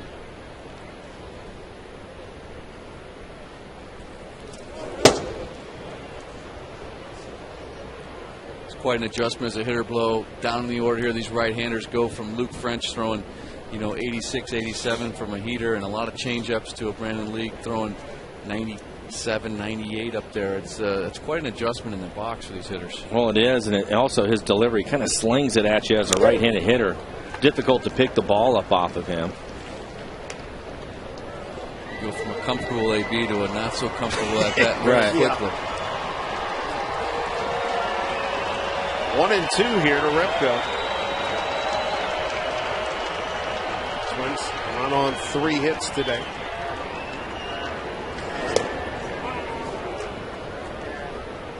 Minnesota took the lead. Top of the 7th.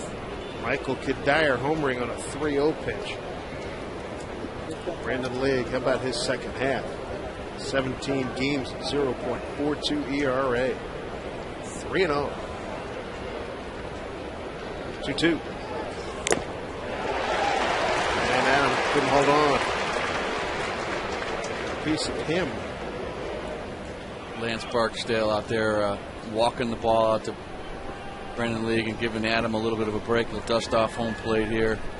That's a little courtesy we give each other from time to time. Is if an umpire gets hit, then the catcher does the same for him. Because those things hurt, Dave. Oh. You still do it if he's missed a few calls over the course of the game, Dan? Good call. You don't take as long.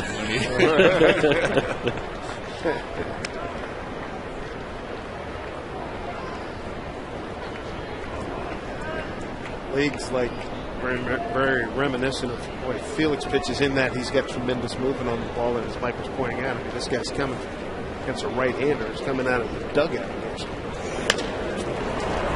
Lopez with the backhand.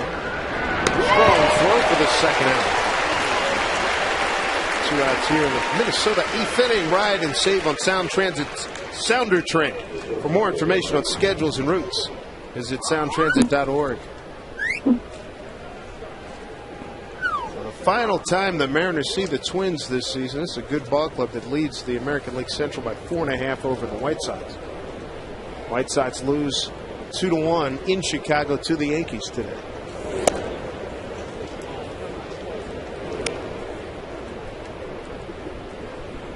J.J. Hardy 0 for 2.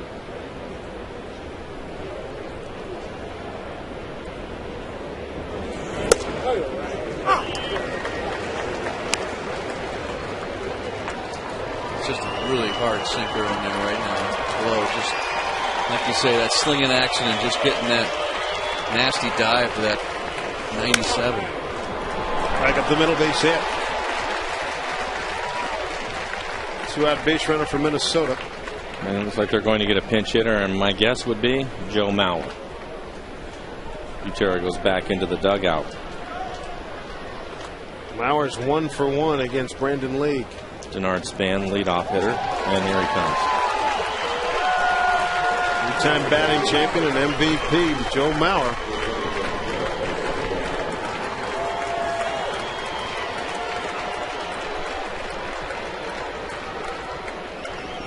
Mauer hitting .292 on this road trip, 7 for 24. He's knocked in 3 runs.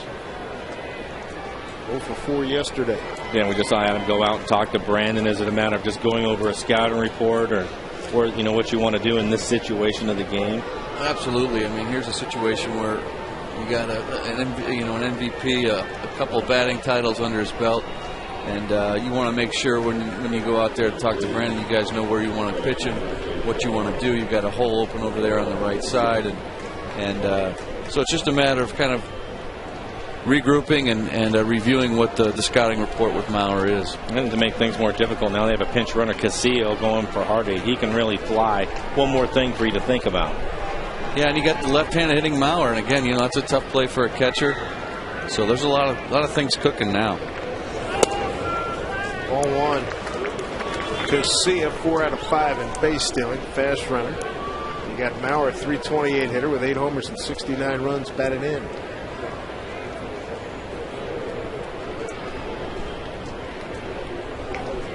Two outs here in the 8th.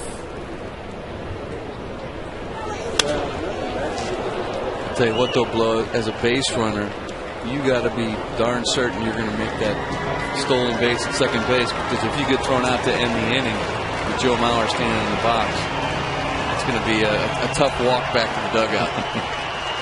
Well, I would agree with that. And I think the other thing, too, with Brandon, the movement he has on his fastball, although Mauer's strength is hitting the ball the other way, let him get a base hit the other way if that's what he's going to do, but stay out there. Pulls it down. First base coach Jerry White. 1-2 to Joe Mauer. Huge spot here in the ball game. 2-1 Mariners. They put up 2 runs in the 7th inning. RBIs by Gutierrez and Moore. After Michael Kedire topped the 7th. Hit a home run, his 12th of the season.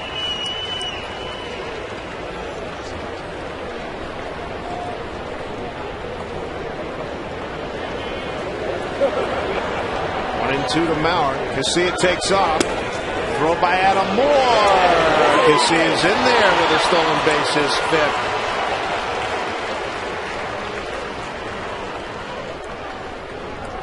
2-2 to Mauer. Get a good jump there off Brandon, and Adam actually made a nice throw down there, but he had such a good jump off a league that even the perfect throw wasn't going to get him. And again, that's what we talked about. He had to make sure he was going to make that stolen base, and he picked a good opportunity to do it. He did, and I think the reason why he ran also is because Mauer has 2 strikes on him. If he gets thrown out, then you have Mauer leading off the next inning. 2-2 to Mauer. Stays alive.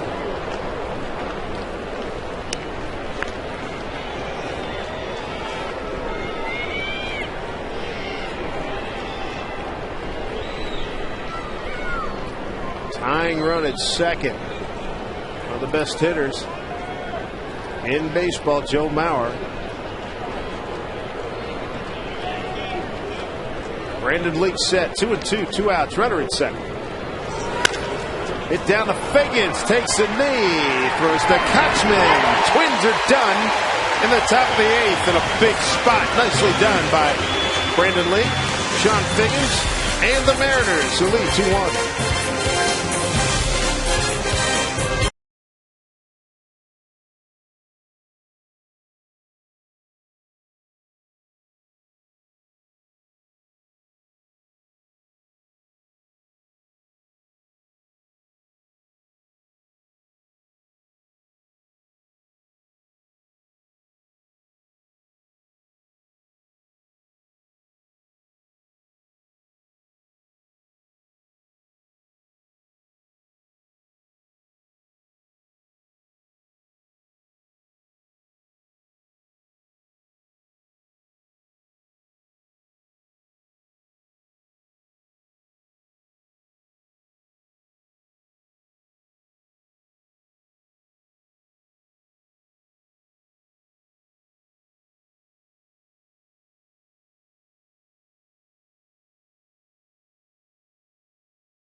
Come try the Mundo Burrito at Taco Del Mar. It's big on flavor. Along with Mike Flowers and Dan Wilson, I'm Dave Sims. 2-1 Mariners.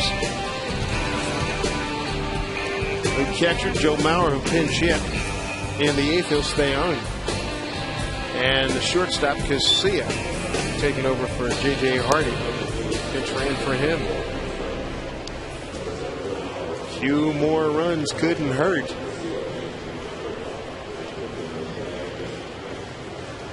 Jesse Crane is the new pitcher. Game number 59 for him. Had a nice year. ERA 2.63, 54 2/3 innings pitched, 48 strikeouts. Opponent's average just 2.11. 99 pitches, 74 strikes for Carl Pavano. Goes 7 innings, 5 hits, 2 runs, both earned. Walk and 2 strikeouts. There's Josh Wilson.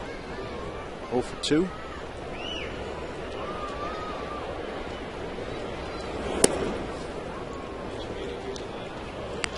Jesse Crane's our Northwest Dodge dealer's call to the bullpen.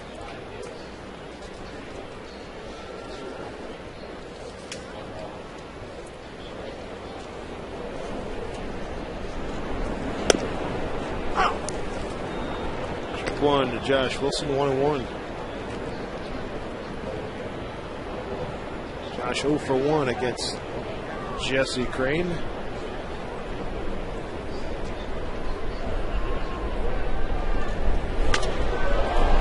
Left center field, going back is Young. 1 out.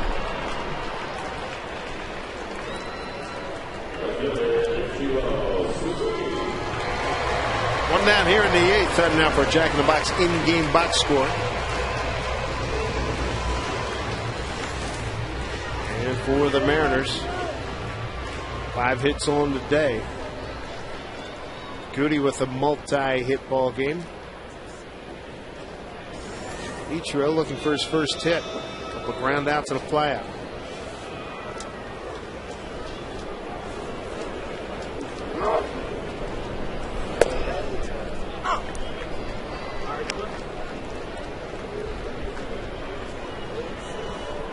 David Artsma cranking it up. Mariners lead by 1.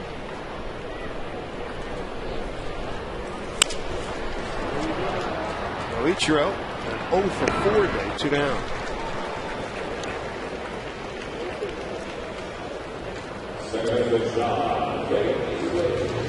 That'll bring up Sean Figgins. Had 2 hits by Gutierrez today. 28th game he's had a 2-hit day and his 32nd multi-hit performance this season. Ichiro leading with 51. Goody's number 2 on the ball club. Third baseman Valencia way in for Figgins, who's shown bunt a couple of times this afternoon. He's 1 for 3. And he's hit back in the first.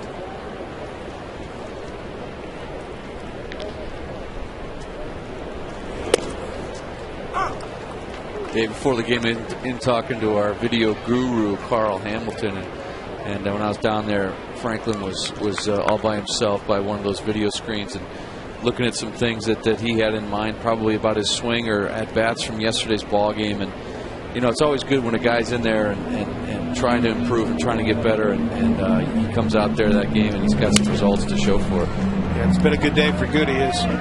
Figgins grounds out to the first baseman, Michael Kadire. They're going to turn the case over to the DA, David Artsma, here in the 9th. The Mariners nursing a 1-run lead.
happenings here at Safeco Field on a nice Sunday here in Seattle. 28,923 on hand. Turn it over to David Aardsma. And Aardsma, 24 out of 29 in save situations. Pitch to mop-up duty, 6-3 loss on Friday night. Switch hitter Orlando Hudson leads off. Hudson, make that Denard Span, beg your pardon. Denard Span, Hudson, and Kadire. Here in the ninth.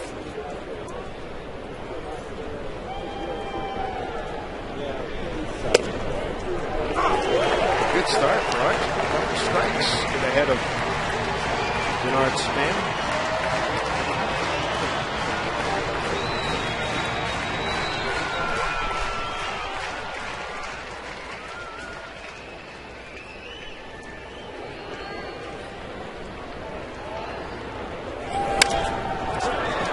Gutierrez coming in as Goody, though. Red ball sliced back to him. Nice play. Make that Ryan Langer hands. It was a late defensive substitution. Nice catch by Ryan. Ball just kind of hangs in the air. It looked like it was going to be Gutierrez's play, but the ball slicing away from him. Langer hands makes a nice play out in left field.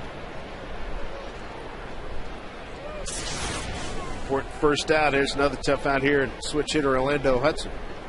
A nice pitch by Aardsma there, Mike. Down in the zone. A real defensive swing by Span. Nice little split finger down there. Starts off Hudson with strike one.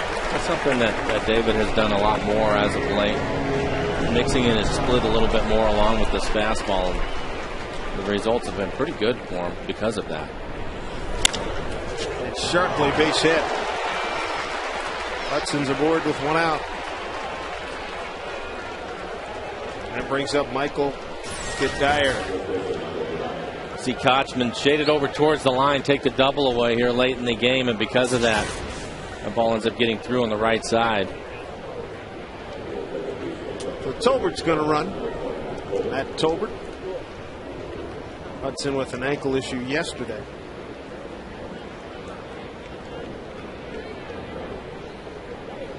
Brings up Michael Kadire. Homered on a 3-0 pitch in the 7th with one out to give Minnesota the lead. He's 0 for 6 against Aardsma.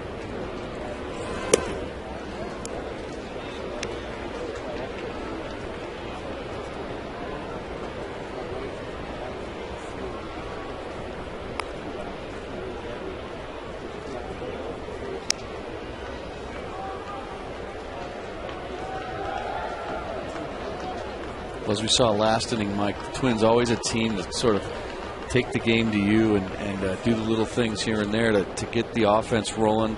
Have to watch Tolbert at first here. He might pick that opportunity to try to steal second base here. Speed pitch, a good one by David Aardsma. Evens the count of 1-1. There's 3-3 here at Safeco Field against these Twins. 3-6 on the season. They've lost 5 consecutive games, trying to end it right now and salvage a game in this series.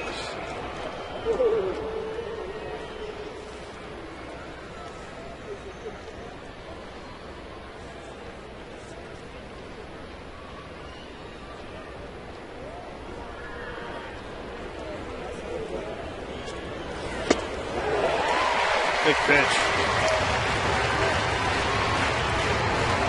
It's a quick stop for Aardsma there on that pitch. Twofold purpose, keep the runner at first base from getting a good jump, and it also screwed up Kadire's timing a little bit. It came set and came right to the plate.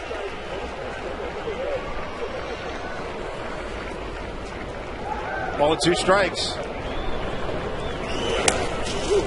Stick by Adam Moore, 2-2.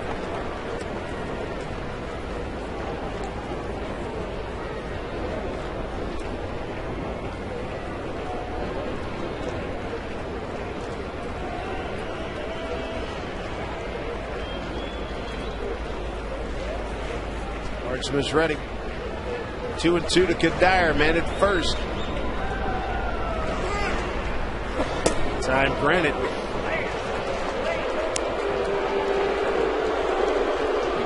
You can just see that Kadire just does not feel comfortable right now with Aardsma in terms of his timing Again, it goes back to that quick delivery.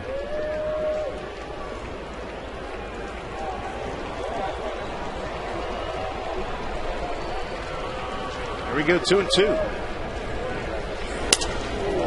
Back up the middle, Fagans. Wilson for one. Ball game! Mariners win it, 2-1. David Ardsma with a save and makes a winner out of Luke French, who's 3-4, and gives the Mariners a win in this series. They salvage a win against the Minnesota Twins, who finish up the season series. The Mariners and the Twins. Mariners 4-6 against the Central Division leading Minnesota Ball Club. And a nice job by David Ardsma. As Dan was saying, he wasn't comfortable Kadire anyways, and he jams him on this pitch. It looked like maybe a hit up the middle, but because he wasn't able to hit it hard, nice easy double play. You see Josh coming across with the bare hand and an easy flip over for the game-ending double play. So Ardsma with the save, and what an outing for Luke French today. 7 innings, gives up just 3 hits, the 1 walk, 1 run. Nice outing for Luke. So Luke French goes to 3-3 in the month of August, 3-4 for the season. He's on a lose-win proposition right now this month. This last start here in the month of August, and that'll do it for us.